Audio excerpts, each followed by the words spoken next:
مولاي صل وسلم دائما ابدا على حبيبك خير الخلق كلهم مولاي صل وسلم دائما۔ السلام علیکم، کیسے ہیں ناظرین؟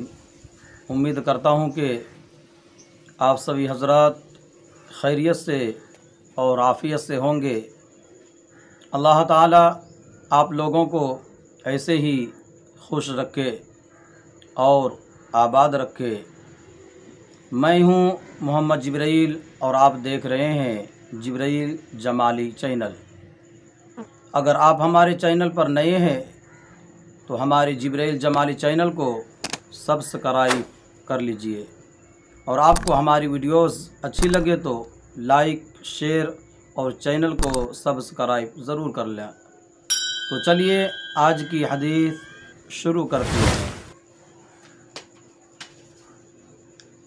حضرت علی رضی اللہ عنہ سے روایت ہے کہ جب رمضان شریف کی پہلی تاریخ ہوئی تو سرکار دو عالم صلی اللہ علیہ وسلم لوگوں سے خطاب کرنے کے لیے کھڑے ہوئے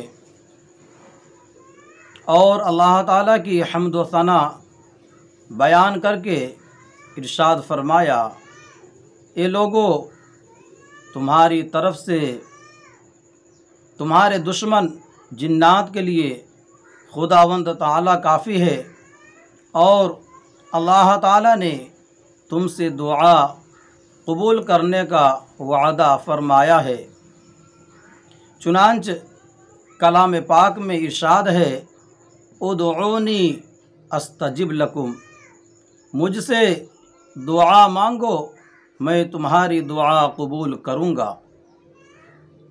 خوب سن لو، خداوند قدوس نے ہر سرکش و شیطان پر 7 فرشتے نگرانی کے لیے مقرر فرما دیے ہیں، لہذا اب وہ ماہ رمضان گزرنے تک چھٹنے والے نہیں ہے۔ اور یہ بھی سن لو، رمضان شریف کی پہلی رات سے اخیر رات تک کے لیے آسمان کے دروازے کھلے ہوئے ہیں، اور اس مہینے میں دعا قبول ہوتی ہے۔ جب رمضان المبارک کے آخری عشرہ کی پہلی شب ہوتی ہے تو رسالت مآب صلی اللہ علیہ وسلم ہمتاً عبادت میں مصروف ہونے کے لیے تہبند کس لیتے اور ازواج مطہرات سے علیحدہ ہوتے، اعتکاف فرماتے، شب بیداری کا اہتمام کرتے۔ کسی نے پوچھا، تہبند کس لینے کا کیا مطلب؟ تو راوی نے جواب دیا کہ حضور صلی اللہ علیہ وسلم ان دنوں میں بیویوں سے الگ رہتے تھے۔